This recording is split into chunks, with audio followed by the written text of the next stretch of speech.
ಮಾಂಟೇಶ್ ನಗರದಲ್ಲಿ ಒಂದು firing incident ಆಗಿದೆ. ಸೊ ಇದರಲ್ಲಿ ಈಗ ಸದ್ಯಕ್ಕೆ ನಮ್ಮ ಪ್ರಿಲಿಮಿನರಿ ವಿಚಾರದಲ್ಲಿ ನಮಗೆ ಒಂದು ಸುದ್ದಿ ಬಂದಿದೆ.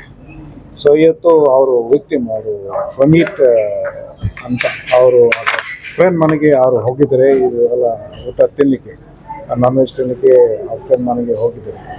ಸೊ ಅಲ್ಲಿ ಅವ್ರ ಫ್ರೆಂಡ್ ಜೊತೆಗೆ ಇದ್ದಾಗ ಅವರು ಸ್ವಲ್ಪ ಅವರ ಲವ್ ಅಫೇರ್ ಬಗ್ಗೆ ಸ್ವಲ್ಪ ಡೀಟೇಲ್ಸ್ ಶೇರ್ ಮಾಡಿದ್ದಾರೆ.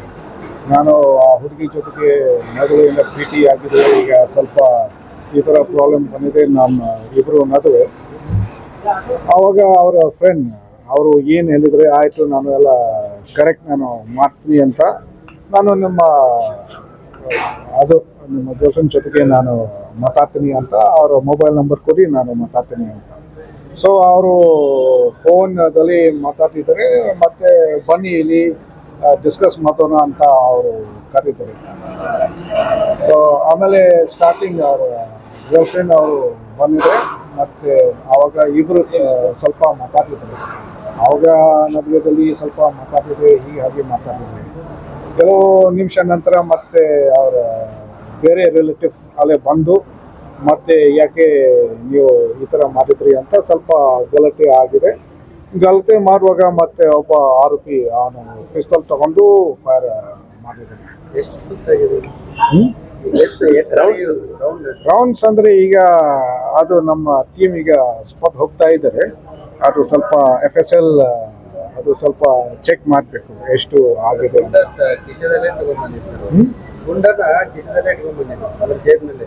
ಹೌದು ಹೌದು, ಅದು ತಂದಿದ್ದಾರೆ. ಮತ್ತು ಎಷ್ಟು ರೌಂಡ್ಸ್ ಆಗಿದೆ ಅದು ಸ್ವಲ್ಪ ಫಾರೆನ್ಸಿಕ್ ಅನಾಲಿಸಿಸ್ ಅದು ಮಾಡಬೇಕು. ಹುಡುಗಿ ವಿಚಾರ ಗಲಾಟೆ ಆಗಿದೆ. ಹೌದು ಹೌದು, ಅಂದರೆ ವಿಕ್ಟಿಮ್ ಯಾರು ಇದ್ರಲ್ಲ ಅವರು ಇನ್ನೊಬ್ರು ಹುಡುಗಿ ಜೊತೆಗೆ 4 ವರ್ಷದಿಂದ ಒಂದು ರಿಲೇಶನ್ಶಿಪ್ ಇದ್ದಾರೆ. ಇವತ್ತು ಮತ್ತೆ ಬೇರೆ ಹುಡುಗಿ ಮನೆಗೆ ಹೋಗಿದ್ದಾರೆ, ಇದು ನಾನ್ ವೆಜ್ ತಿನ್ನಲಿಕ್ಕೆ. ಸೊ ಇದು ನಾನ್ ವೆಜ್ ತಿಂದಿದ್ದಾಗ ಅವರು ಅವ್ರ ಫ್ರೆಂಡ್ಗೆ ಅವರು ಸ್ವಲ್ಪ ಈ ಥರ ಹೇಳಿದ್ರೆ, ನನಗೆ ಬಹಳ ಅಂದರೆ ಬೇಜಾರಾಗಿದ್ದೀನಿ ಅಂತ. ಅವರು ಕೇಳಿದ್ರೆ ಯಾಕೆ ಬೇಜಾರಾಗಿದ್ರೆ, ಎಲ್ಲ ನನ್ನ ಲವ್ ಲೈಫ್ ಈ ಥರ ಆಗಿದೆ ಅಂತ. ಸೊ ಆ ವಿಷಯದಿಂದ ಇದು ಪ್ರಾಬ್ಲಮ್ ಶುರು ಆಗಿದೆ. ಮನೆಯಲ್ಲಿ ಆಗಿದೆ, ಅವರ ಫ್ರೆಂಡ್ ಮನೆಯಲ್ಲಿ ಇದು ಎಲ್ಲ ಆಗಿದೆ. ಕಂಡೀಷನ್ ಹೆಂಗಿದೆ ಸರ್? ಕಂಡೀಷನ್ ಈಗ ನಾನು ಡಾಕ್ಟರ್ ಜೊತೆಗೆ ನಾನು ಮಾತಾಡಿದ್ದೀನಿ. ಯಾರ ಬಾಡಿನಲ್ಲಿ ಯಾವುದು ಬುಲೆಟ್ ಇಲ್ಲ. ಸೊ ಇದು ಲೆಫ್ಟ್ ಹೈ ಮೇಲೆ ಅದು ಹಿಟ್ ಆಗಿದೆ. ಸೊ ಅದಕ್ಕೆ ಕಂಡೀಷನ್ ಇದು ಪ್ರಣೀತ್ ಕುಮಾರ್ ಇಲ್ಲಿ ಹಾಸ್ಪಿಟಲಲ್ಲಿ ಬಂದು ಸರ್. ಈಗ ಟೀಮ್ ಏನಾದರೂ ಮಾಡಿದ್ರೆ? ಟೀಮ್ ಆಲ್ರೆಡಿ ಈಗ ನಾನು ಮಾಡಿದ್ದೀನಿ. ಆಲ್ರೆಡಿ ಇಬ್ಬರು DCP ನಾನು ಕಳಿಸಿದ್ದೀನಿ, ಆರೋಪಿಗಳು ಅರೆಸ್ಟ್ ಮಾಡೋಕ್ಕೆ. ಮತ್ತು ಈಗ ನಾವು ವಿಟ್ನೆಸ್ಸಿಂದ ನಾವು ಈಗ ಕೇಸ್ ತಗೊಳ್ತೀವಿ. ಲೈಸೆನ್ಸ್ ಗಲ್ಲ ಸರ್ ಅದು ಈಗ ಸದ್ಯ ಇಲ್ಲ, ಅದು ಆರೋಪಿ ಹಿಡ್ಕೊಂಡು ನಮಗೆ ಗೊತ್ತಾಗುತ್ತೆ ಅದು ಹೇಗಿದೆ ಅಂತ. ಮತ್ತು ನಾನು ಆಫೀಸಲ್ಲಿ ಕೂಡ ಈಗ ನಾನು ಚೆಕಿಂಗ್ ಮಾಡಿಸಿದ್ದೀನಿ. ಅದು ನಮ್ಮಿಂದ ಲೈಸೆನ್ಸ್ ಇಶ್ಯೂ ಆಗಿದೆ ಅಥವಾ ಬೇರೆ ಕಡೆಯಿಂದ ಲೈಸೆನ್ಸ್ ಇಶ್ಯೂ ಆಗಿದೆ, ಅದು ಚೆಕ್ ಮಾಡ್ತೀನಿ. ಬೆಳಗಾವಿಯಲ್ಲಿ ಇತ್ತೀಚೆಗೆ ಕ್ರೈಮ್ ರೇಟ್ ಹೆಚ್ಚಾಗ್ತಿದೆ. ಈ ಬಗ್ಗೆ ಪೊಲೀಸ್ ಇಲಾಖೆ ಏನು ಮಾಡ್ತಿದೆ ಅನ್ನೋಂಥ ಪ್ರಶ್ನೆನ ಸಾರ್ವಜನಿಕರು ನೋಡಿ, ಅದು ವಿಷಯ ಬಗ್ಗೆ ನಿಮಗೆ ಗೊತ್ತಿದೆ. ಈಗ ನಾವು ಎಲ್ಲ ನೈಟ್ ರೌಂಡ್ಸ್ ಮಾಡುವಾಗ ಕೂಡ ಇದು KP ಆ್ಯಕ್ಟ್ ಕೇಸಸ್ ಸಾಕಷ್ಟು ನಾವು ಬುಕ್ ಮಾಡಿದ್ದೀವಿ. ಈಗ ಬಹುಶಃ ರಾತ್ರಿ ಯಾರ್ಯಾರು ಸುಮ್ಮನೆ ಕೆಲಸ ಇಲ್ಲದೆ ಯಾವುದೋ ಕತ್ತಲೆ ಜಾಗದಲ್ಲಿ ನಿಂತಿದ್ದಾರೆ, ಕೂತ್ಕೊಂಡಿದ್ದಾರೆ, ಇದು ಎಲ್ಲ ನಾವು ಸ್ಟೇಷನ್ಗೆ ನಾವು ಕರ್ಕೊಂಡು ಕೇಸ್ ಬುಕ್ ಮಾಡಿದ್ವಿ. ಆ್ಯಕ್ಚುಲಿ ನಮ್ಮ ಫಿಗರ್ಸ್ ಪ್ರಕಾರ ಆ ಥರ ಏನೂ ಇಲ್ಲ. ಹೋದ ವರ್ಷ ಎಷ್ಟು ಕೇಸಸ್ ಆಗಿದೆ ಅದಕ್ಕಿಂತ ಆ್ಯಕ್ಚುಲಿ ಈಗ ಕಮ್ಮಿ ಆಗಿದೆ. ಏನಿಲ್ಲ, ನನ್ನ ಫ್ರೆಂಡ್ ಪ್ರಣೀತ್ ಅಂತ ಹೇಳಿ ಕಸಿನ್ ಬ್ರದರ್. ಅವನೇನ್ ಮಾಡಿದಾನ, ಫ್ರೆಂಡ್ ಜೊತೆ ಊಟಕ್ಕಂತ ಹೋಗಿದ್ದಾನ.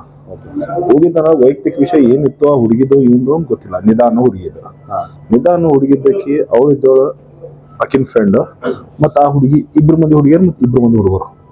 ಇವನ್ ಏನು ಊಟ ಮಾಡಕ್ ಹೋಗಿದ್ನಲ್ಲ ಆ ಸ್ಪಾಟ್ ಅಲ್ಲಿ ಬಂದು ಡೈರೆಕ್ಟ್ ಅಟ್ಯಾಕ್ ಮಾಡಿದವರು ಡೈರೆಕ್ಟ್ಲಿ ಫೈರ್ ಮಾಡಿದಾರೆ. ಪರಿಚಯದವರು.